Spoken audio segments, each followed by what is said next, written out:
सदा परिभवगणमभीष्टदोहम्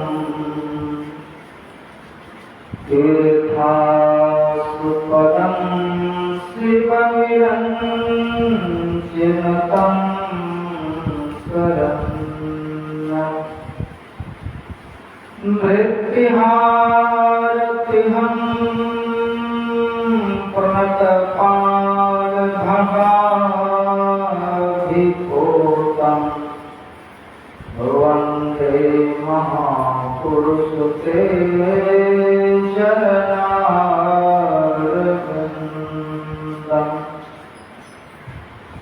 आदिगुरुदेव अनादिगुरुदेव अनंत गुरुदेव यखिल गुरुदेव शरण गुरुदेव श्री गुरु महाराज शरणारविंद नमो नमस्ते। बोले सद्गुरुदेव भगवान की जय। गुरुदेव भगवान की जय। गुरुदेव भगवान की जय। अखिल विश्व ब्रह्मांड नायक परम पिता परमात्मा सद्गुरुदेव के चरणों में कोटि नमन। मंचस्थ संत हृदय सम्राट महर्षि स्वामी स्वामी महाराज के चरणों में कोटि नमन। उपस्थित धर्म परिजनों, भक्तिमती माताओं एवं आदर्श प्रणाम। हम लोग आज भगवान राम के दिव्य उपदेशों को श्रवण कर रहे हैं।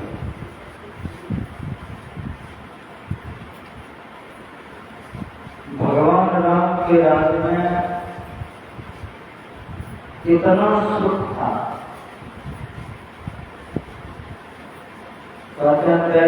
दैविक भौतिक था राम राज नहीं काम जाता। राम राज में किसी के शरीर में रोग नहीं होता। कोई भी व्यक्ति देवताओं के कारण दुखी नहीं होता। वज्रपात इत्यादि जो है ये नहीं होता। भौतिक दुख नहीं होता। त्रय काम रहित जीवन समझिए कितना अच्छा होगा जब शरीर में कभी रोग ही ना हो, कोई आपको सताने वाला ना हो। कम कर सब व्यक्ति अपने अपने धर्म के अनुकूल चले। समाज में जितने लोग हैं, घर में जितने लोग हैं, सब अगर अपने अपने धर्म का पालन करें तो इसी घर में स्वर्ग स्थित हो जाए। घर में लड़ाई क्यों होता है? लोग अपना धर्म भूल करके दूसरे का पकड़ लेते हैं। घर में देखिए, घर में कोई सास है, कोई बहू है, बाप है, बेटा है, सब परिवार है। जो सास का धर्म हो वो अपना करे, बहू का जो धर्म हो वो अपना।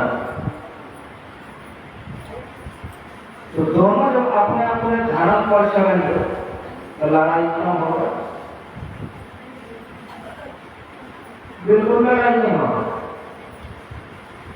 एक दूसरे से औलाद होने लगता है वो करे। बहू है आजकल तो सोई रहती है, शाम झाड़ू लगा देता रहने के नहीं जवाब। तमाम तरह की गलतियां कर लेते। जो बहू का धर्म है, कर्म है, वो करे, साथ क्यों लड़े? लड़ना तो मजबूरी है। जो बेटा का धर्म है, बेटा अपने धर्म पर रहे, माँ की बात सुने, पत्नी की भी सुने, ये तरफा हो जाता है, तो नहीं होगा लड़ाई। गोस्वामी जी लिखते हैं, शुद्ध मान है माता पिता तत्वों, अवलादन देख नहीं जरूर। का बेटा तभी तक माँ के और पिता के वचन मानते हैं जब तक उसका विवाह न कर, विवाह कर दीजिए, वो पत्नी की ही बात मानना, घर में लड़ाई नहीं होगा। पुत्र का जो धर्म है वो अगर पूर्ण रूप से निभाए तो माँ बाप में क्यों लड़ाई है, लेकिन पुत्र के धर्म को नहीं निभा पाते,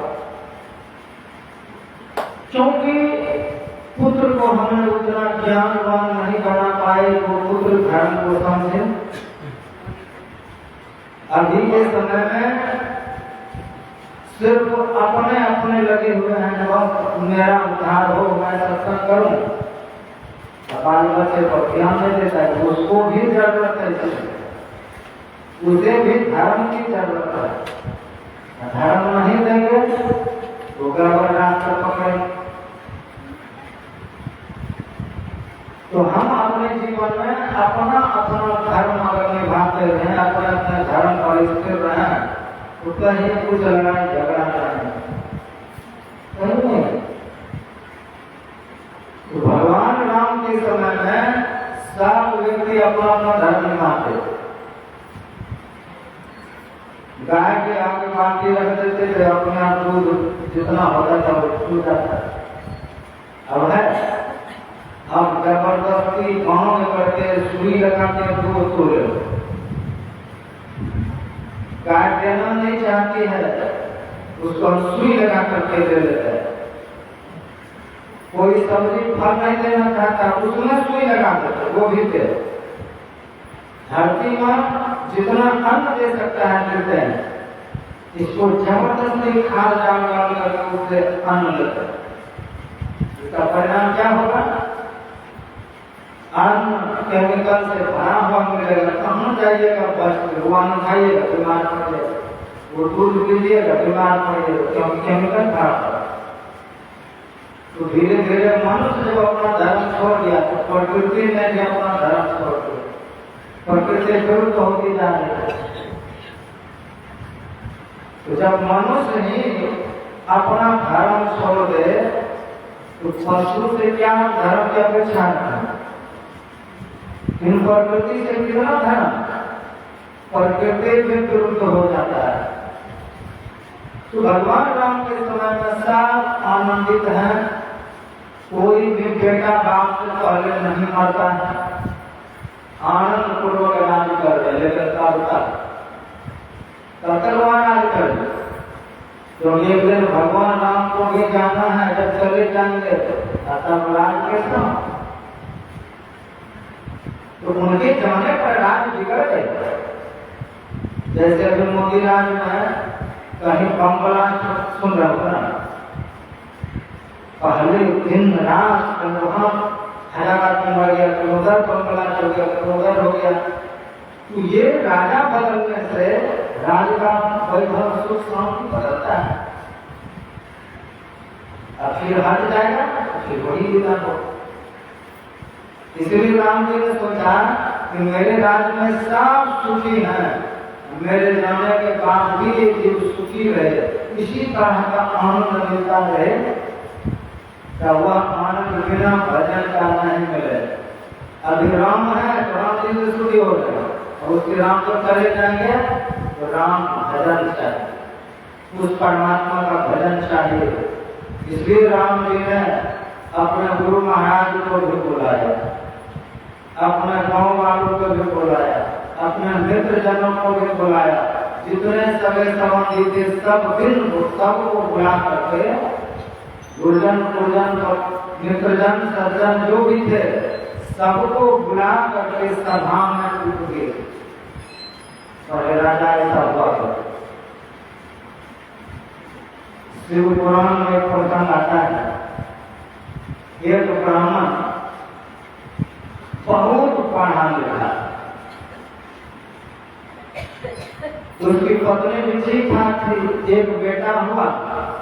तो ब्राह्मण तो दिन रात उधर रहते थे, पूजा करने में व्यस्त रहते थे, शादी श्राद्ध करने में व्यस्त रहते थे। और उसका जो बेटा था, एक बेटा, धीरे धीरे जब बड़ा हुआ उसकी गलत संगति, तो बाप ने अच्छे स्कूल में नाम लिखा दिया था, तो पढ़ने के लिए जाएंगे। मन इतना बच्चे को दुलार करता था, तो कहता था नहीं जाएंगे, नहीं जाओ बेटा, यही तो मास्टर मारता है। मतलब बच्चे पर इतना प्रेम दे दिया बच्चे को, तो बच्चा बिगड़ गया। पिता जाए जब पूजा पाठ करने, और वो घर से निकल जाए, गुल्ली डंडा खेले, जुआ खेलने लगता है। जुआ खेलते खेलते हार जाए तो घर में धन की कमी है, घर से धन ले जाओ, हार जाए। एक दिन पंडित जी को सोने का अंगूठी मिला हुआ, वो बेटा हार गया। तो पंडित जी जब सामने अपने घर लौट रहे थे, तो नजर पड़ा जुआड़ियों हाथ में इतना सुंदर अंगूठी। पहले तो कहाँ खिलाया इतना सुंदर अंगूठी, आपका बेटा जुआ खेलता था, उसे हार गया। उसको खुशी तो लगा, मैं इतना प्रतिष्ठित व्यक्ति हूँ, मेरा बेटा जुआड़ी। घर में जाकर के रोज पूछते थे मेरा बेटा कहाँ है, वो तो पढ़ने गए। पत्नी छुपा लेती थी बात, वो पढ़ने के लिए गया, वो जुआ खेलने गए। डर से वो बोलते नहीं सब बात। आज कहा कि जुआ खेल करके तुमको जो अंगूठी दिया था वो कहाँ दिखाओ। सोचने लगा नहीं, तुम्हारा बेटा पढ़ने गया है कि जुआ खेलना। तुमने सब दिन लाड लाड में अपने बेटे को खराब कर दिए हो, इसलिए बड़ा विचित्र कहता है। वो पंडित इतना रिश्ता करे कि तुमने मेरे बेटे को चंडाल बना दिया, अब तुमसे और तुम्हारे बेटे तुमको कोई लेना देना। पुराण कर लिया, जब तक मैं दूसरा शादी नहीं करूंगा, भोजन ही नहीं करूंगा। अब वो निकाल पड़े, दोनों को घर से निकाल, घर से निकाल दिया, वो दूसरा शादी कर लिया। लक्ष्मण से तो मतलब ही नहीं रहे। एक बेटा था, उसको भी तूने नाश कर दिया, लाड दुलार, अच्छी शिक्षा नहीं दे पाए, त्याग दिया, उसको कमाने का तो ढंग नहीं था, भीख मांगने का था। शिवरात्रि का समय था, शिव मंदिर में रात्रि में चोर की तरह प्रवेश किया। शिव मंदिर में कोई केला सेब इत्यादि चढ़ा होगा तो फिर खाके भूख मिटाएंगे। तो मंदिर में प्रवेश किया, कटोरिया मारे, कुछ मिले ना, एक माचिस मिला। ये अपने शरीर पर का वस्त्र उतार कर और उस वस्त्र में आग लगाया देखने के लिए कुछ फल फूल रखा है अपने मंदिर, अपने वस्त्र को उतारा। तो वो जो प्रकाश किया, उस प्रकाश के कारण उसको कुछ मिला और ले करके वहां से भाग रहे थे। तो शिव मंदिर में जितने भक्त लोग सोए हुए थे, उसके पैर में टकराए, जोर जोर जोर, सब में रॉकेट लगे, तो वहीं मर गया जब। तो उसने जो जीवन में एक काम किया, तो मंदिर में अपना वस्त्र जला करके जो प्रकाश किया, ये पुण्य, इतने सा पुण्य माना। उस पुण्य के हिसाब से वह अगले जन्म में बहुत बड़ा राजा बना। जब वो राजा बने, सदगुरु महाराज की जय जय देखे कैसे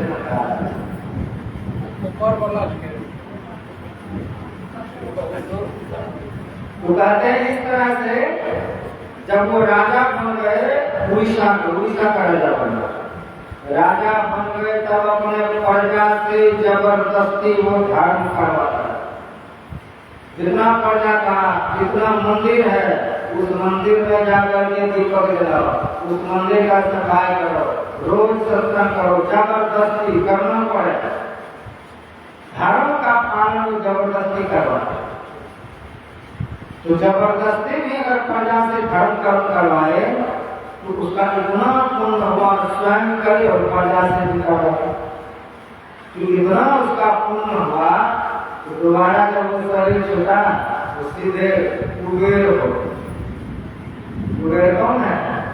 जैसे हम लोग पैसा बैंक में रखते हैं, उसका जो कैशियर होता है, का जो देवी देवता लोग हैं उनके धन को रखने वाला वही कुबेर जी। धन कुबेर जो है तो देवताओं को जब जरूरत पड़ता है किसी चीज का वो उन्हीं से लेते हैं, उन्हीं के पास सभी देवताओं का धन हो जाता है। तो कुबेर देवताओं के खजांची बन, और खजांची बन करके भगवान शिव का परम मित्र बना। ये सत्कर्म करके नीचे से ऊपर कैसे पहुंच गए? तो भगवान राम ये चाहते हैं कि मेरी जो प्रजा है अभी सत्कर्म में तल्लीन है, ऐसा ही सत्कर्म मेरे जाने के बाद में करेगा तो सब दिन ये सुखी रहे। इसलिए सबको बुला करके भगवान राम उपदेश दिया, बड़े भाग मानस संभाग। अब इसमें बड़े भाग की क्या बात है? का हमारे शरीर में दो भाग, एक भूभाग है, जैसे इस ब्रह्मांड में एक है भूगोल, एक है खगोल। तो खगोल में जो कि सूर्य है, चंद्रमा है, तारा है, नक्षत्र है, ग्रह है, सब है। और भूगोल में क्या है? तो पानी है, मिट्टी है, खजाना है। तो ऊपर से हमको प्रकाश और पानी की व्यवस्था हो जाती है, नीचे से खाने पीने रहने सब। तो दोनों मिल करके हमारा जीवन, अगर सूर्य बुझ जाए तो क्या हो? 5-6 मिनट नहीं लगेगा, पूरे धरती बर्फ से ढक मर जाएगा। नीचे धरती में पानी न मिले तो भी मर जाएगा, हवा न मिले तो भी मर जाएगा, खाने के लिए न मिले तो भी मर जाएंगे। तो दोनों जरूरी है। ऊपर से वो प्रकाश देते हैं दिन में जगह के, रात्रि में चंद्रमा का उदय होता है। अगर चंद्रमा का उदय न हो तो संसार में जितने पेड़ पौधा है, औषधि है, औषधीय गुण नहीं रहे। और रात्रि में चंद्रमा का उदय न हो तो आपका जो अन्न है, जो भी मकई गेहूं आदि इत्यादि लगाते हैं, उसका दाना पुष्ट नहीं हो। तो रात्रि में चंद्रमा पुष्ट करते हैं, दिन में सूर्य पुष्ट करते हैं। रात्रि में शीतलता प्रदान करते हैं, दिन में सूर्य उष्णता प्रदान करते हैं। तो परमाणु लक्षणम सर्वदेह मध्य व्यवस्थित, साकार निराकार का ब्रह्मांड का जो लक्षण है वो हमारे देह में भी लक्षित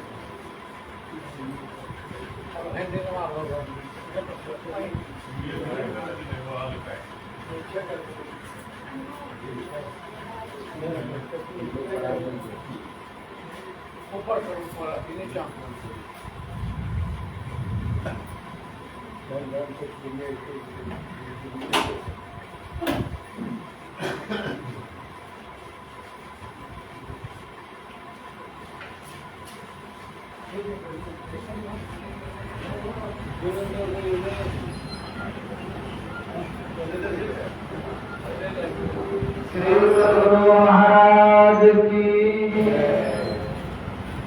तो जैसे बाहर संसार में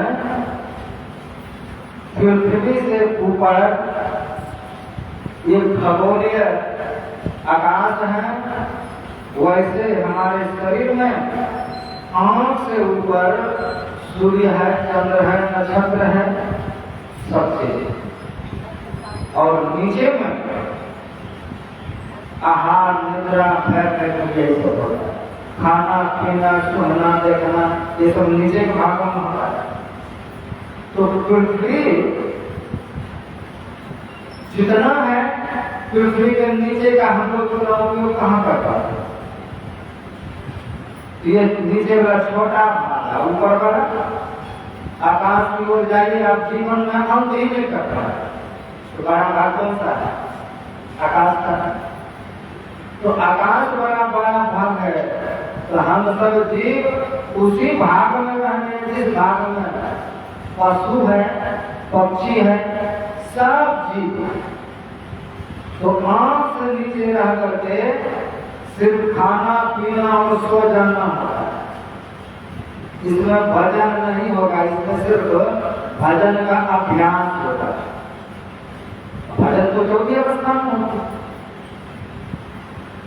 चौथी अवस्था में होने के लिए बहुत दृढ़ता के साथ आपको भजन करना पड़ेगा। साधक जब बहुत स्थिर हो जाता है तब कभी कभी उसका सूरत चौथी अवस्था में पहुंचता है। तब जब साधन करते करते आपको नींद भी न आए, किसी का ख्याल भी न आए, बहुत सुखी हो जाए, स्वप्न भी न आए, उसमें कुछ भी नहीं आए, न अपना ख्याल आए, न गुरु महाराज का ख्याल आए, बिल्कुल उस अवस्था में आरूढ़ हो जाए एक क्षण के लिए का, जिस क्षण में ना तो स्वप्न रहता है, ना नींद रहता है, ना जागृत रहता है, ना किसी सुधे बुद्धि रहता है, वह क्षण आता है साधक को। एक क्षण के लिए आया, फिर शरीर हिल गया तो अवस्था चेंज हो गया। तो वही चौथी अवस्था पर चौथी अवस्था में पहुंचे और फिर गिर गए। तो साधक बारंबार उस अवस्था पर जाएगा, सभी को भुला करके तो चौथी अवस्था में जाता, वो भजन का अवस्था है, और वहीं पर भजन होता है, इधर उधर नहीं होता। तो हम सिर्फ उस अवस्था में अभी जी रहे हैं जिसमें पशु जीता है। तो आंख से नीचे का भाग ये छोटा भाग है, और छोटा भाग में रह गए। अभी हम लोग मनुष्य शरीर में है, भजन भी करते हैं, सत्संग भी करते हैं, लेकिन स्तुति में क्या गाते हैं? महा अभागी जीव के दिए भाग है। तो हम लोग इसका मतलब है बड़भागी नहीं है, जो महा अभागी है। जिस दिन बड़भागी हो जाएंगे, बड़े भाग में प्रवेश हो जाए। तो आंख से नीचे रहते हुए अभी आपका स्वभाव बार बार चेंज होता है। कभी भजन करने का मन करता है, कभी नहीं करने का मन करता है। यहाँ मजबूती नहीं, यहाँ तम मंडल है, अंधकार मंडल है। कभी साहब कहते हैं मैं लोहाने पर ईश्वरन के नगर, ईश्वरों के नगरी में आप कितना शुद्ध बने रहे, यहाँ आपको रहने ये सर्टिफिकेट जो है कोई न कोई आप पर सवाल होता ही रहेगा। तो आपकी सुधि बुद्धि को यह हटते रहेगा, भूल भरम हर बार यहाँ पर होती रहेगी, क्योंकि ये अवस्था ही उसी का है। का बड़भागी कौन है? कल बड़े भाग में प्रवेश कर रहे हैं। तो बड़े भाग में प्रवेश करने के लिए आपको बहुत भजन करना पड़ेगा। भगवान राम कहते हैं बड़े भाग मानुष तन पावा, जो पाए हुए पा तो लिए बड़े भाग, लेकिन बड़भागी अभी हुए नहीं। पाना और होना अलग बात है ना। जैसे किताब हम किसी को देते हैं, मिल तो गया किताब, लेकिन उसका ज्ञान किताब आपके पास है, लेकिन आप किताब आपके भीतर घुसे, आपको ज्ञान हो गया, वो अलग बात है। तो किताब मिल जाना वो अलग बात है, ज्ञान हो जाना वो अलग बात है। शरीर मिल गया ये अलग बात है, शरीर तो लोगों को मिला। इस शरीर में रहते हुए जिसने उस बड़े भाग में प्रवेश किया, ज्ञान हो गया, वो नंबर बाकी हुआ। तो हम सौभाग्यशाली हो सकते हैं, लेकिन अभी महा अभागी हैं हम। रोज प्रार्थना करते हैं गुरुदेव हमको बड़भागी बना दीजिए, महा अभागी जीव के दिए भाग कराए। तो हमारा अभी स्वभाव करने धरने सब गड़बड़ाते रहता है, क्योंकि अवस्था छोड़ दी। तो बड़े भाग मानुष तन पावा पाए हैं। कोई पाता है, कोई खरीदता है, कोई बना लेता है। तो हमारा भी बड़े भाग नहीं हुआ। सीधा मतलब ये मिल तो गया लेकिन भगवान नहीं है, उसी को करना है। तो और क्या है? साधन धाम मोक्ष कर द्वारा। साधन किसको कहते हैं? जैसे यहाँ से किसी को खगड़िया जाना हो, तो किसी के पास साइकिल नहीं है तो पैदल भी जा सकते हैं। किसी को साइकिल है, किसी को मोटरसाइकिल है, किसी को बस है। तो जिसके पास जो साधन है उनसे जा सकते हैं। का मनुष्य शरीर ऐसा साधन का घर है कि यहाँ से आप जहाँ जाना चाहते हैं जा सकते हैं। वो कहाँ जाना चाहते हैं?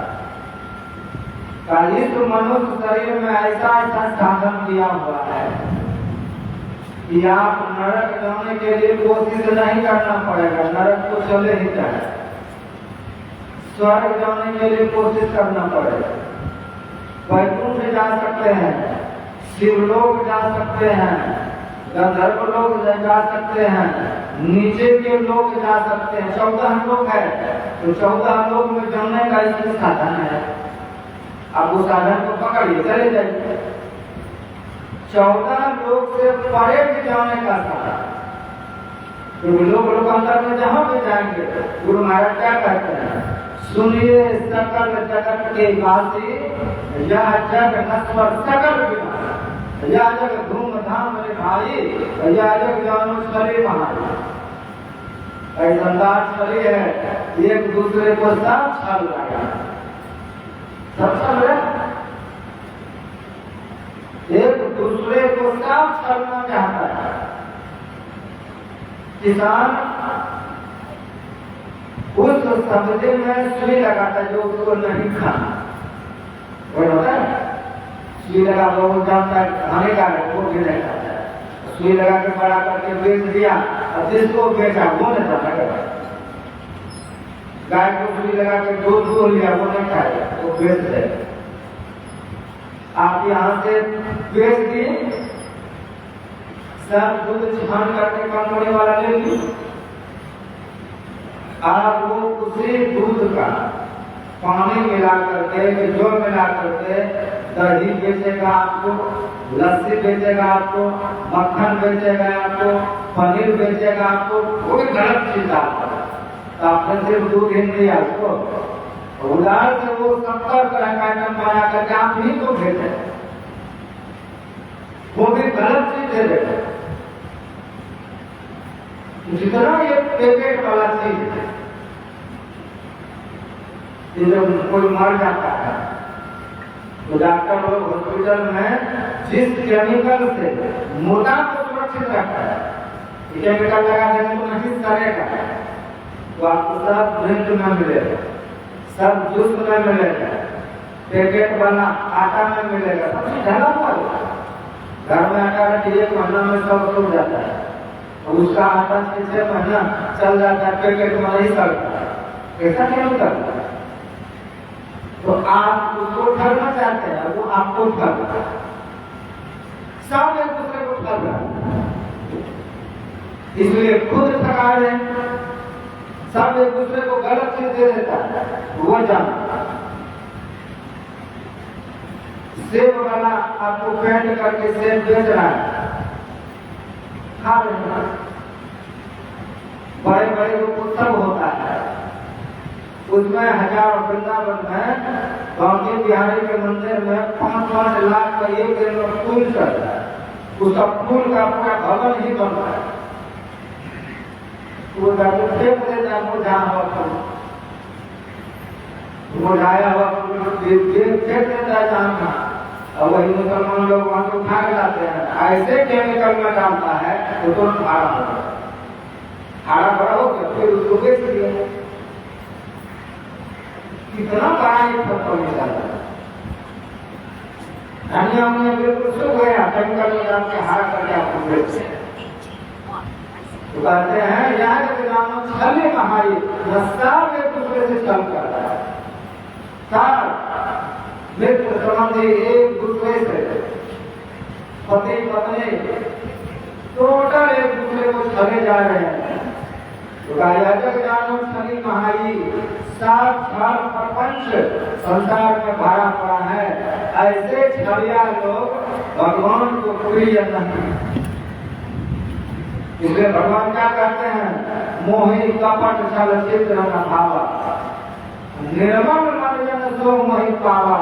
का मुझको वही प्राप्त कर सकता है जिसका मन निर्मल है, जिसका छल है हृदय में बैठा हो, वो उसको नहीं जान सकता है। तो साधन धाम मोक्ष का द्वार, हमारे शरीर में ऐसा साधन है कि हम दूसरे परमाणु में भी जा सकते हैं। एक बार वशिष्ठ जी अपने पिता ब्रह्मा जी कहते हैं कि पिताजी आप ही ब्रह्मा है तो और भी ब्रह्मा है। गुरु महाराज अपने प्रवचन में बोला है। तो ब्रह्मा जी कहते अरे मेरे जैसा क्या, मुझसे बड़ा बड़ा ब्रह्मा है, हमको तो 4 मुख है, किसी को 8 मुख, किसी को 10 मुख है। जो जितना मुख है उसका परमाणु उतना बड़ा है, उतना उसका ऊंचा पद है, वो उतना प्रतिष्ठित है। जैसे गुल्लर है, गुल्लर में कहीं छेद नहीं है, तो फाड़िएगा उसमें कीड़ा कितना भी मिलाता है। ठीक उसी तरह ये गुल्लर की तरह ये परमाणु है, इसी में जीव जन्म ले रहा है, मर रहा है, जन्म ले रहा है, मर रहा है। जो इसको फाड़ करके निकल गया वो मुक्त हो गया, जीवाणु मुक्त होता है। तो गुल्लर में जैसे कीड़ा फंसता है, जन्म लेता है, मर जाता है उसी में, तब उसी तरह हम एक परमाणु में है, एक परमाणु में जन्म ले रहे हैं। कभी स्वर्ग लोग चले गए, कभी नरक चले गए, कभी नाग लोग चले गए, ऐसे बदलते रहना हम लोगों का लोग, लेकिन कभी सुखी नहीं होते, भटक रहे। आज यहाँ है, इस घर में जन्म लिया, कल किसी और दूसरे घर में जन्म ले, लेकिन ये बदलता नहीं। जिस घर के लिए इतना परेशान है, कल शरीर छोड़ दीजिए, उस घर में आप लोग कर कहिए आपको नहीं तो चुकाने ले तो दूसरे घर में जन्म ले लेंगे। ऐसे परमाणु बदलते रहता है, कभी इस परमाणु में, कभी दूसरे परमाणु में। तो वशिष्ठ जी कहते हैं पिताजी मैं दूसरा परमाणु देखना चाहता हूँ, वो कैसा है।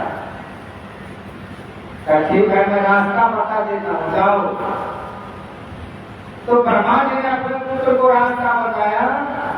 तो वशिष्ठ जी दूसरे परमाणु में जैसे प्रवेश किया तो एक दिव्य स्त्री रो रही। तो ब्रह्मा जी अकेली स्त्री वहां पर। तो वशिष्ठ जी पूछते हैं कि माता जी आप लोग क्यों रहे? का इस लोक का जो ब्रह्मा है उसने हमको धोखा, इसलिए मैं धोखा क्या दिया। का ब्रह्मा जी बोल रहे थे मैं तुमसे विवाह करूंगा, अब वो कहते हम नहीं करें, ये धोखा दिया। तो वशिष्ठ जी को बड़ा बुरा लगा कि ब्रह्मा जी होगा ऐसे करते। आगे कुछ दूर गए तो जब ब्रह्मा जी का वो 8 मुख वाला ब्रह्मा पूछा कि मैं ब्रह्मा का पुत्र नहीं, आप भी ब्रह्मा है, लेकिन मेरा पिताजी तो ऐसा नहीं करता है किसी को वचन दे करके अपना वचन झूठा कर ले। आप कैसा ब्रह्मा है जो झूठ बोलते हैं? एक स्त्री अभी रो रही थी, बोला वो आप उनसे विवाह करना चाहते हैं, आप नहीं करना चाहते। तो ब्रह्मा जी कहते हैं देखो मैं तो विवाह करना चाहता था, लेकिन अब मेरा मृत्यु निकट आ गया, ये पूरा ब्रह्मांड ये प्रलय हो जाएगा, बताओ तुम्हारा करके क्या करेगा? अब पूरा ब्रह्मांड, तुम अगर बचना चाहते हो तो तत्क्षण यहाँ से भाग जाओ, नहीं तो तुम भी मर जाओ। जैसे सुना वशिष्ठ वहां से भागा और भाग करके जैसे अपने ब्रह्मांड में आया, देखते देखते वह ब्रह्मांड तुरंत खत्म हो गया। जैसे तावा रोटी बनाते हुए उसमें देखेगा कौन रहता है और नीचे से जब आंच लगता है तो देखते देखते पानी के बूंद कहाँ करता है, उसी तावा में हो गया, ग्रीन हो गया, ग्लास बन के उड़ गया। तो कहते इसी तरह से उत्पत्ति प्रलय हो गए प्रभु की मौज से, उनकी मौज है। ये संसार रहे तो रहे, जाए तो जाए, उनके लिए कोई ज्यादा विशेष नहीं। उनके लिए तो ऐसा कितने ब्रह्मांड हैं का रोम रोम ब्रह्मांड में देखे तो सिद्धार्थ उसे एक एक रोम ब्रह्मांड कैसे इसको माने का हम लोगों का बाल है, शरीर का रोम है, एक एक रोम में कितना धूल चीज का हुआ पता है, पता नहीं चलता। दिन में जब सूर्य उदय लेता हो और उसके छेद से कोई रोशनी आता हो तो वो अपना बाल झाड़ करके अनंत कण धूल के दिखाई देगा। कुछ सूर्य के रोशनी अंधेरे थोड़ा सा बाल ऊपर हाथ फेर दीजिए तो अनंत धूल वहां पर उड़ने लग जाता है। तो एक एक रोमों में जैसे अनंत धूल चिपते हैं का उस परमात्मा के एक एक रोम में रोम रोम परमात्मा में उस एक एक रोम में परमात्मा तो भगवान के विराट रूप है, पद पाताल शीर्ष अध्यात्म उसे रोए रोए में परमात्मा चिपका हुआ ऐसे परमात्मा है। तो मुझे लिए क्या उत्पत्ति और क्या प्रलय, जैसे हम लोग चल रहे हैं मौज में, हमारे चलते चलते कितने चीटियां आपके चरणों में कम तोड़ के दिख रहा है नहीं पता है। आप मौज में चल रहे हैं, कितने चीटी मर गए आपको पैर के लिए, ऐसी आपकी मौज है। चीजों के लाइन जा रहे हैं, आपने कभी देखा गौर किया नीचे चलने वाले जीव भी मरते हैं नहीं है। आपके चरण के नीचे की कोई काम दे दिए, ये आपका मौज है, आप मौज में मस्ती में चल रहे हैं, अब कोई मर रहा है इससे हमको क्या लेना है, यही मौज है। आप सचेत होकर नहीं चलते, अपने मौज में चलते हैं, कोई मर गया आपको उसकी चिंता नहीं का, इससे परमात्मा को चिंता नहीं, तो पूरा ब्रह्मांड के ब्रह्मांड मर जाए। तो हम एक बार समझ लेते हैं इसमें लाखों जीव मर जाता है, इसलिए परमात्मा ने कितना ईंधन बनाया, कितना भी ठंडा हो, ठंडा सांस जैसे भीतर जाता है तुरंत गर्म हो जाते हैं, कितना आग है, अब उधर से लौटता है गर्म होकर लौटता है, ताकि सांस में जाने वाले कीटाणु जैसे नाक में बाल है, ये छानने का काम करता है, जो भी कीटाणु गया, जो भी धूल कर गया बाल उसको रोकता है, अच्छे चिपा पदार्थ उसमें सट जाता है, कहीं भीतर चला गया तो जल ही जाता है, कैसा ही चल हमारा। अगर रोकने वाला न हो, गर्म हवा न हो, वो भीतर हृदय में जाकर के आपके फेफड़ा में जाकर के कितना रोग पैदा करे। तो एक एक सांस में लाखों दिन मौत में हम लोग मर रहा है। तो उत्पत्ति प्रलय हो गए प्रभु के मौत से, ये उन्हीं के मौत से होता है जिस परमात्मा के हम सब हैं। तो मौत में हम लोग मार देते हैं, कुछ भी कर रहे हैं, जीव मर रहा है, रास्ता चलते जा रहे हैं मोटरसाइकिल से, कोई किसी कीड़ा का पांव में घुस के मरना है वही घुस के मरता है, किसी को नाक में घुसने नाक में घुस जाता है, तो उसका मृत्यु आपके हाथ में लिखा है, वहीं का क्यों मरेगा। तो ऐसे जीव संसार में जन्म ले रहा है, वैसे मर रहा है। तो भगवान राम चाहते हैं कि यह जीव भजन करे, साधन का धाम दिया हुआ है, आपको जहाँ जाना चाहते हैं जैसा स्वभाव के हैं वहां आप चले जाइए, कोई रोकने टोकने वाला नहीं। का इस संसार में कौन सा जीव स्वर्ग से आया है? आपके घर में 10 लोग हैं, 10 लोग 10 लोग से रहने वाले।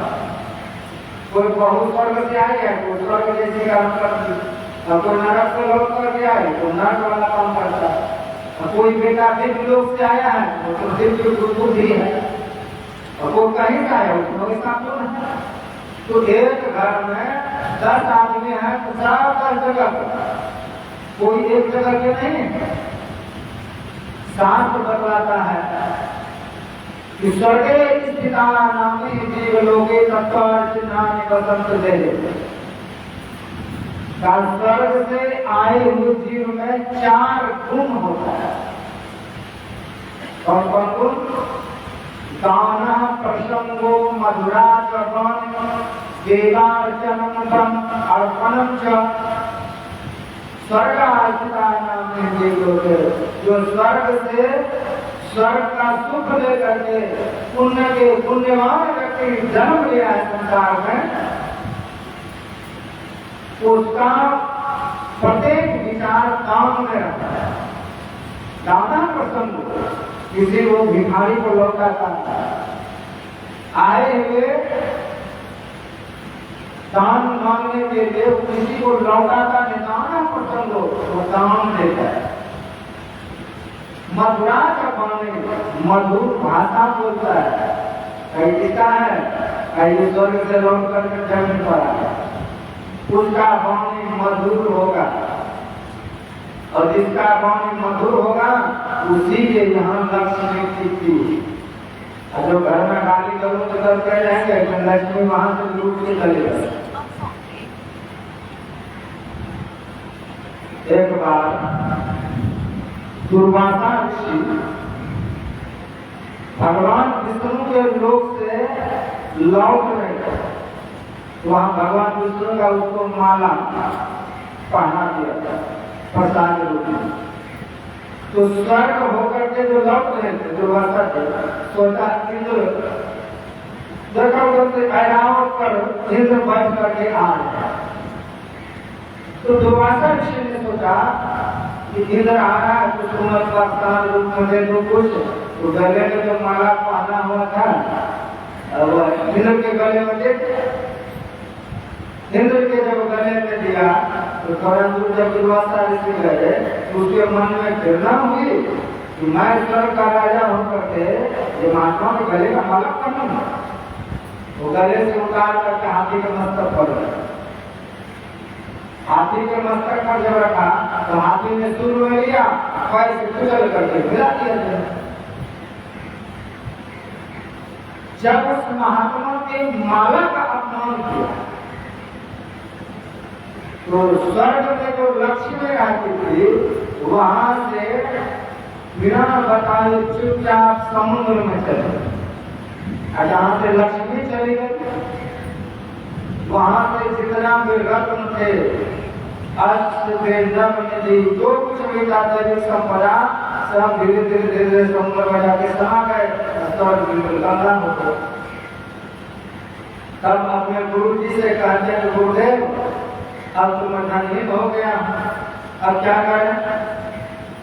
देखिए जहां भी जिसने भी संत के प्रति अपमान किया है वहां से लक्ष्मी विदा हो जाए। क्यों?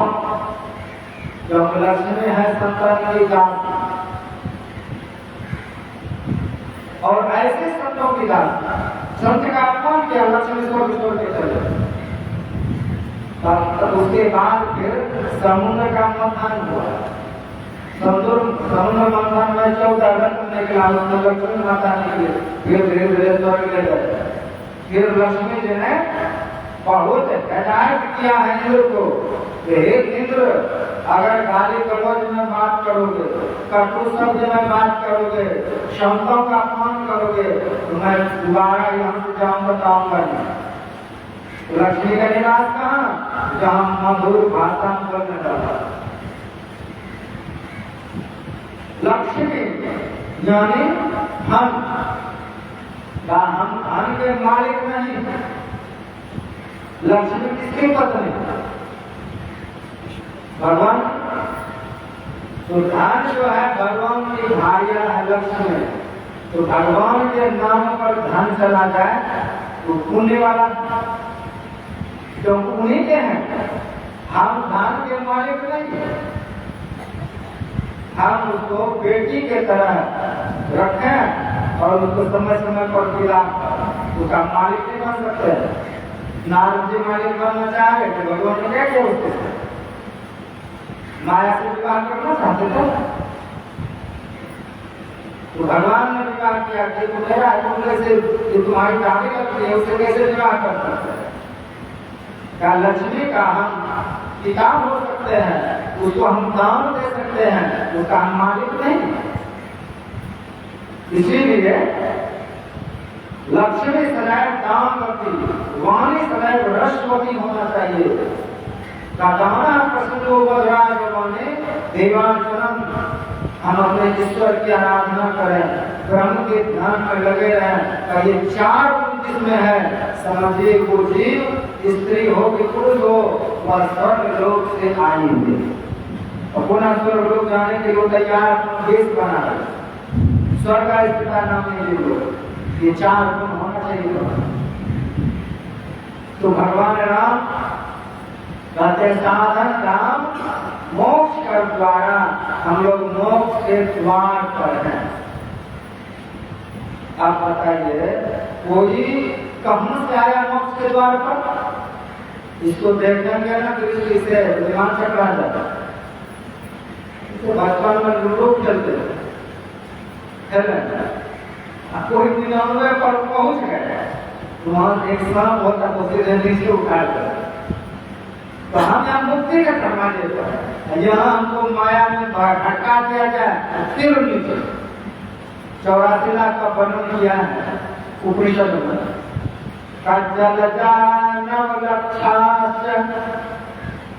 कहा जल में रहने वाले 9 लाख प्रकार के जीव हैं, सिर्फ जो जल में रहता है। तब जल में कोई जीव है और उसको हम पकड़ लिया, पकड़ करके मार, उससे ध्यान ये कहता है कि जीव मरते वक्त जिसका याद रखेगा, जिसका ख्याल करेगा, उसी के अनुरूप उसका जन्म होगा।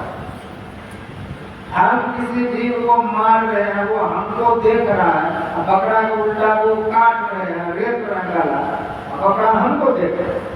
हमको देख करके क्रोध में भरे पड़े हैं, वो प्राण छोड़ दिया। घर में बेटा बन के जन्म लेगा तब क्या हो, वो रहतेगा क्या? विधि यही कहता है कि आपके याद में जो शरीर छोड़ेगा वो आपके ही अनुरूप जन्म है। तो जल जंतु से डायरेक्ट मनुष्य शरीर आने में क्या इस ज्ञान बता रहा है, कोई जल जीव में है, कोई मछली रूप में है, आप उसको मार रहे हैं, पानी से निकाल करके मार दिए, काट दिए, तो डायरेक्ट मनुष्य शरीर में आएगा। मनुष्य शरीर में आकर के आपका बेटा पोता बन जाएगा, आपको सता करके परेशान करके पुनः वापस हो जाएगा।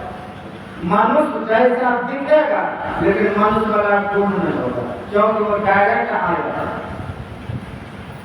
तो जल जाना वाला था, तो जल में रहने वाले 9 लाख प्रकार के प्राणी हैं। वहां से आपको छुट्टी लेने में कितना दिन लगेगा? जल में देखिए दुख कितना है, छोटी मछली है, बड़ा मछली हवा से खा जाता है, बंसी लगा के मार देता है, जाल लगा के मार देता है। समुद्र में इतना व्यवहार चलता है मछलियों का, टन के टन निकलता है। तो कितने जीव जंतु हैं उसको दिन रात मरना जन्म लेना पड़ रहा है, एक दूसरा जीव उसको खा रहा है। तिमिंग मछली है, वो मछली खा करके रहता है। तो जल के जीव में भी आप समझ नहीं है, तो कछुआ के शरीर में है। समुद्र के अलग अलग मछली हैं जो नमकीन पानी में रहने वाला, गंगा जी के मीठे जल में रहने वाला अलग है। तो कहा 9 लाख प्रकार के टोटल शरीर हैं, वो जल में रहने वाला। वहां से आपको छुट्टी मिलेगा तब ना आगे बढ़िएगा। क्यों 84 में घुस गए जलजान लक्षांश 10 लक्षांश पक्षिण का 10 लाख प्रकार के पक्षियों के जाति।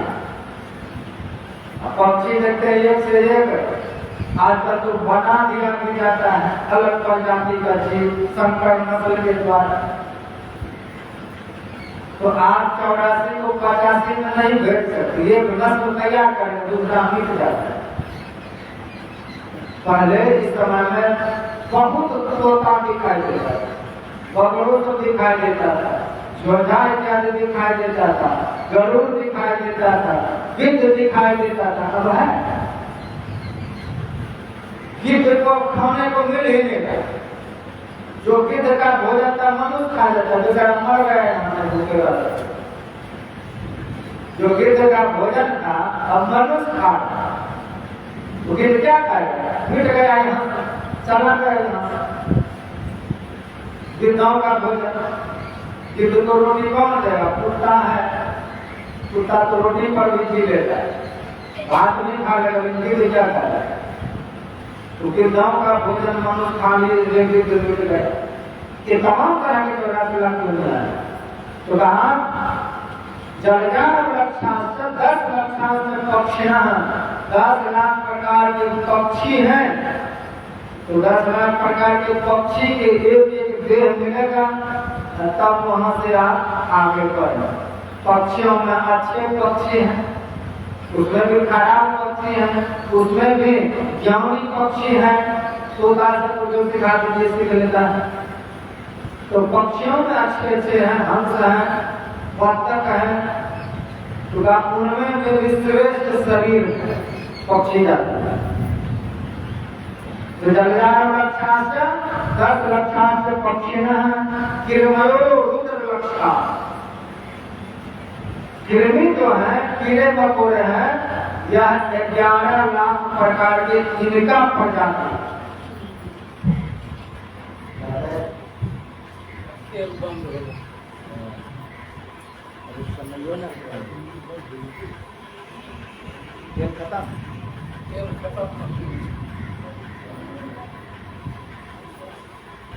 लाइट इसमें कैसे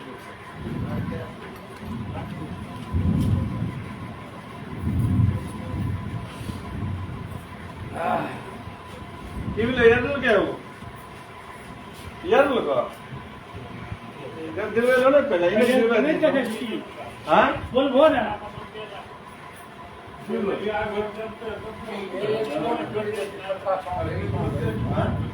सबका लगा बात पहले बोलती हो बैटरी से तेल देते रोज रोज आप बोरे पर संग रहते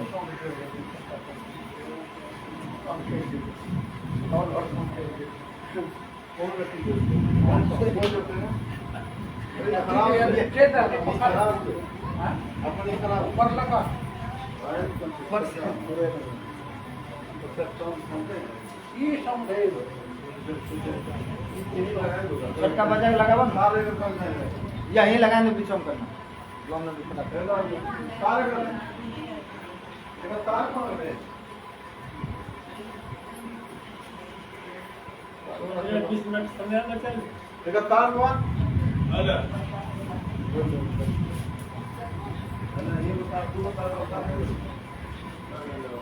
फिर करेगा अब एक जना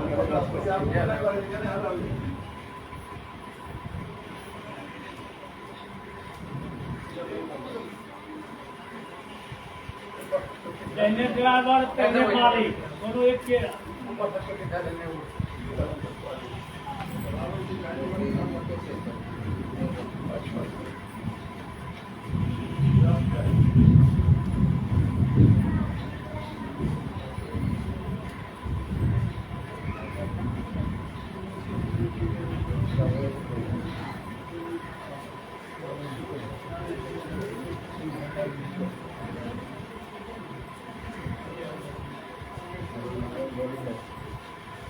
भजन गाइए कोई ऐसा का परिणाम श्री सद्गुरु महाराज की लीडर खोलियो श्री लीडर खोलियो ना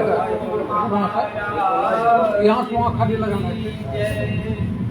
श्री सद्गुरु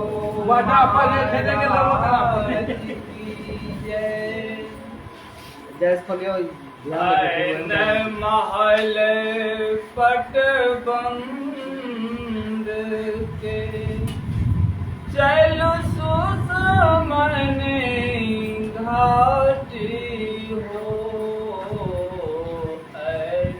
महल पट बंद के चलो सुख मने घाटी हो दृष्टि डोरियस स्थिर रहे तम विजय में फाटे हो दृष्टि डोरी अस्थिर रहे तम विजय में फाटी हो बोले राह यशमान की टूटाए भ्रम जाती हो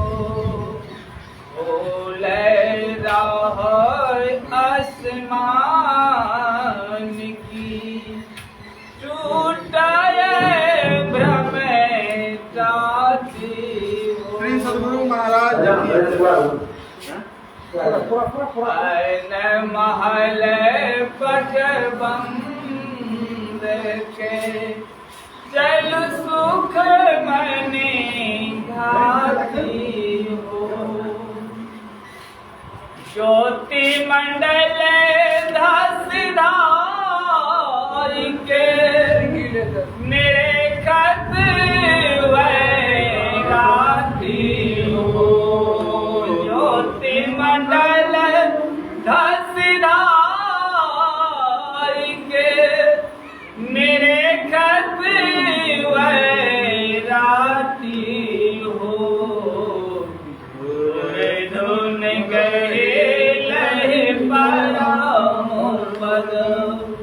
बंधन ले काटी हो महल पट बंद के चलो सुख मने घाटी हो संतन की यह राज रही एक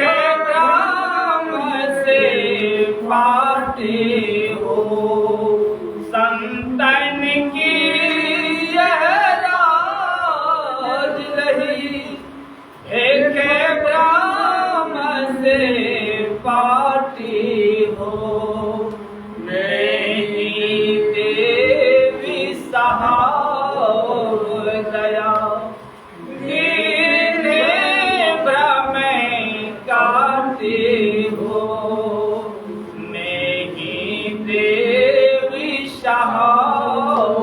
दया दीने भ्रम गाती हो महल पट बंद के चलु सुख मन घाती हो श्री सद्गुरु महाराज की जय। जलजान लक्षास 10 लक्षास पक्षिणः किरमयो रुद्र लक्षास का ये जो कीड़े पतंगे हैं यह 11 लाख प्रकार के इनका शरीर उनका जिस जिस योनि को आप देखिए उसमें दुख कितना दुख है। कोई पिल्लू चल रहा है कोई मैना आता है तो पकड़ के तुरंत खा जाता है। हम लोग उस शरीर में रहे तो ये 11 लाख प्रकार के कीड़े फतिंगे के शरीर हैं। चाइना वाले के इसको भून के खा जाते हैं भुजिया। तो सब 11 लाख प्रकार के शरीर आप एक एक करके पार करेंगे तब वहां से छुट्टी मिलेगी। 20 लक्षास्य गवोदया का 20 लाख प्रकार के 4 पैर पर चलने वाले जीव हैं। उसमें कितना दुख है, जितना जीव है एक दूसरे के वहां भी शत्रु, एक दूसरे के खाने के लिए बना है, एक दूसरे के खा करके जी रहा है। दोनों में पशुओं में कोई घास खा करके जी रहा है तो कोई घास खाने वाले को खा के जी रहा है। कितना मेंटेनेंस है प्रकृति, ना ज्यादा हो ना कम हो। तो 4 चरणों पर चलने वाले जीव की संख्या 20 लाख प्रकार के। गवोदया अस्थावरा शीतलम लक्षाश्च, ये अस्थावर है, पेड़ है, पौधा है, लता है, गुल्म है, औषधि है का ये 30 लाख प्रकार के शरीर हैं। इस पेड़ में भी प्राण है, उसमें भी कोई न कोई जीव है। हम लोग मरकर उसमें भी जा सकते हैं, इसमें कोई बड़ी बात नहीं है। तभी जिसका कुबेर की कथा में सुना रहा था, कुबेर को 2 बेटा है, नल कुबर और मणिगिरी, जो भगवान शिव के 1 नंबर के उपासक हैं और दारूबाज। वो पता तभी भी है, शिव जी का खूब मानते हैं लेकिन दारू नहीं छोड़ते, भांग नहीं छोड़ते हैं। और देवताओं के खजांची के बेटा है, किस चीज की कमी है उसको, पैसा उड़ाता है खूब। तो भारत भूमि में मंदाकिनी नदी है, उसी नदी में वो अप्सराओं के साथ नग्न होकर के जल क्रीड़ा कर दे। कहते उसी समय नारद ऋषि ने आकाश मार्ग से देखा कि इतने पवित्र नदी में नंगा को स्नान करते। तो आकाश मार्ग से नीचे उतरे, और नीचे जब उतरे तो जितने अप्सराएं थी, अप्सरा यानी देवताओं की बिटिया सब बड़े लोग के, तो उसने देखा कि नारद ऋषि आ रहे, तो झटपट जाकर अपना वस्त्र पहन लिया। लेकिन ये दोनों भाई जल में खड़े के खड़े हैं, और नारद ऋषि बार बार उसको समझा रहे। ये देव नदी है, ये गंगा जी है, इसमें जहाज खींचे थे वहां खींचे।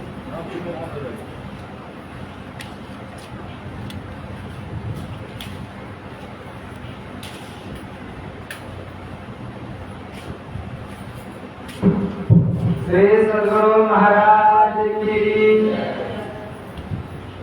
तो नारद जी बार बार कह रहे हैं कि नदी में, पवित्र नदी में, वो भी कुछ शराब पी करके स्त्रियों के साथ यहाँ पर जो इस तरह के दुर्व्यवहार कर रहे हो, निकलो यहाँ से। तो नारद ऋषि की बात को एक मना उठाता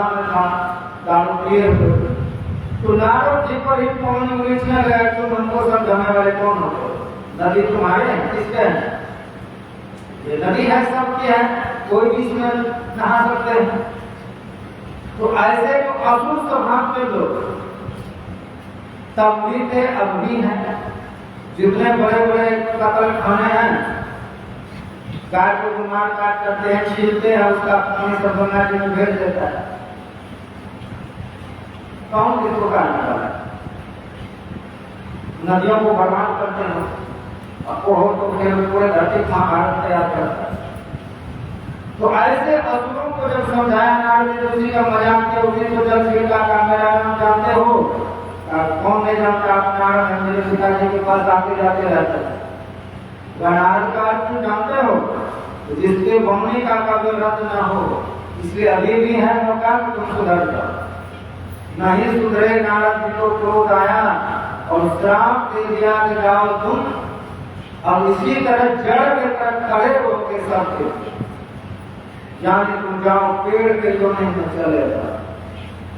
श्राप दिया, श्राप दिया तो पतन उसका होने लगा, फिर उसका नशा तुरंत टूट गया। फिर उसके चरण पकड़े कि महाराज आपने तो श्राप दे दिया, पेड़ योनि को कौन उतारेगा? कौन इसका उद्धार करेगा? तब नारद जी ने उनका आशीर्वाद दे दिया। जब यदुवंश में अवतारा, जब यदुवंश में भगवान श्री कृष्ण अवतार लेंगे तो वही दया कर तुम्हारा उद्धार कर सकता है। जब भगवान मकर चोरी की लीला करते एक दिन जब यशोदा मैया का मटका फोड़ दिया तो उसने उसको बांध दिया रस्सी से उकल में बांधा। तो भगवान स्वयं बंधे हुए हैं। विचार किया तो रोज किसी न किसी को मुक्त करता था, आज मैं स्वयं बंधा क्या करूं? तो दृष्टि गई उस दो पेड़ पर नल और कुबर जो अर्जुन और यमला का वृक्ष बना पड़ा। दोनों वृक्ष का तो दोनों भाई सतयुग में श्राप दिया और आ गया द्वापर। बताइए पेड़ के बने में कितना दुख होता होगा।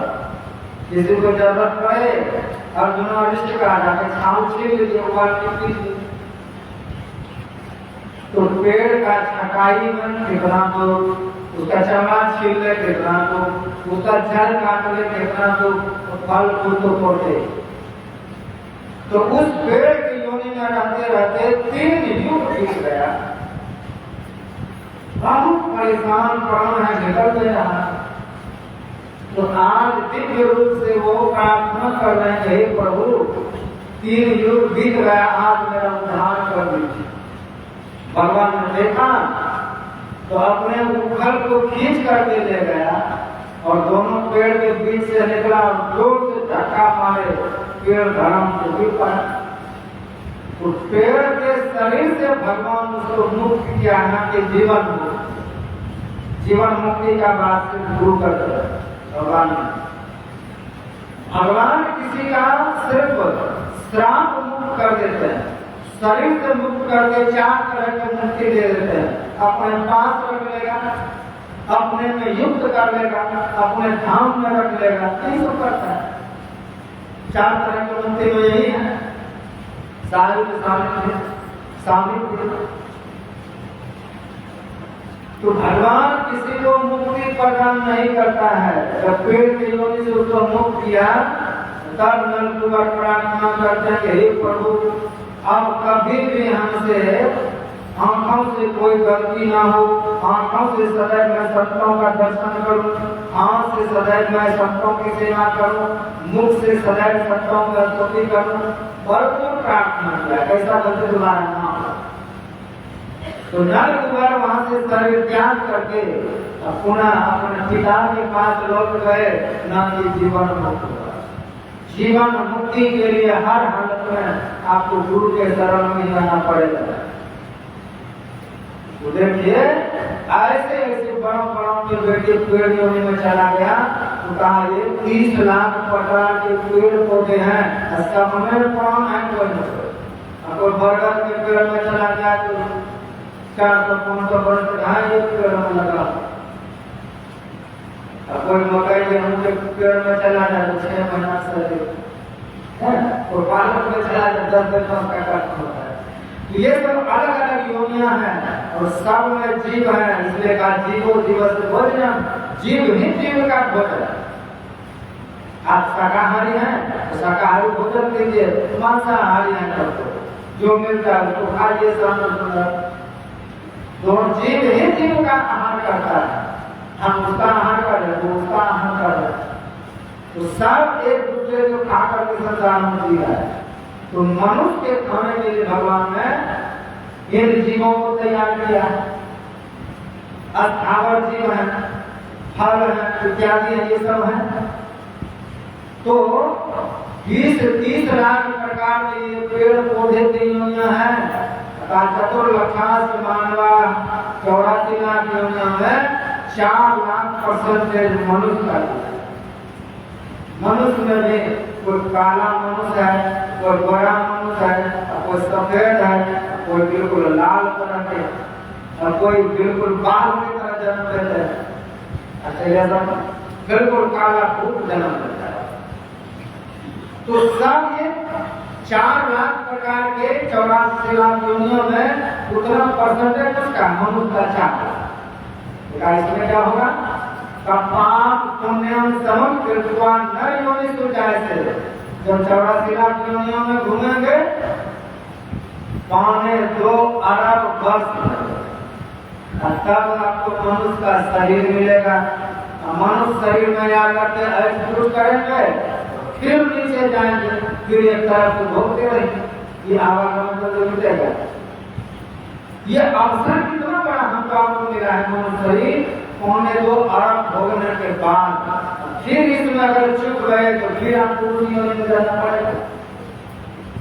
का मनुष्य शरीर जब पाप और पुण्य दोनों एक समान हो जाता है, जब बैलेंस हो जाता है दोनों का, तब मनुष्य शरीर मिलता है।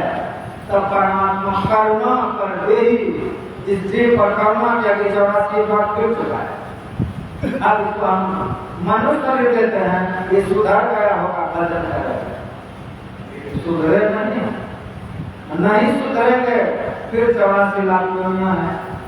तो भगवान बहुत देर देंगे, 3-4 घंटा पर एक लाइन कर देता है। इसमें भगवान क्या करेगा? बहुत सुंदर बात करते हैं। जेन तरह संसार नर समाज जैसा सो कृत निंदक मन मति आत्म कहा जो कर नहीं पाए, जो मनुष्य शरीर ऐसा सार प्राप्त करके भी नहीं करे, संसार से दूसरे को करते रहे, मुर्गा फ्राई करते रहे। ऐसे जो लोग हैं वो जब मरेगा ना कहाँ जाएगा?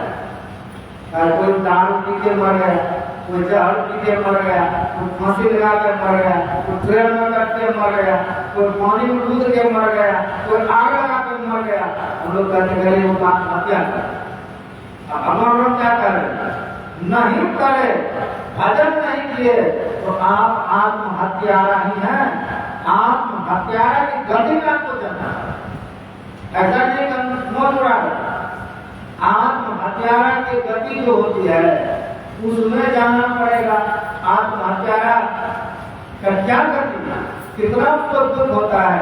कोई भूत बने पड़े हैं, कोई चूहे बने पड़े हैं, क्योंकि समय आपका है जीने का। 100 वर्ष बीच में आप चल दिए, अपने आप को मार कर, जो शेष आयु बची वो कौन भोगेगा? भूत बन के भोगी। भूत का कैसा शरीर होता है? चारदाजी महाराज का तो पेट बड़ा कोई समझ न पिया जाता है, न खाया जाता है, परेशान ये सब है। तो भगवान राम की प्रसन्न बहुत विस्तीर्ण है, बहुत शुभदायक है, ज्ञानदायक है, लेकिन ज्ञानाभ्यास का समय हो गया, इसलिए वाणी को मैं विराम दूंगा। तो अब तो मात्र कल भर का समय बचा हुआ है। कल दोनों वक्त का प्रवचन होगा, उसके बाद चला चली का मेला होगा। तो मैं गुरु महाराज की दया से 20 वर्ष में जो पद की रचना हुई वो ये 2 रूप में है।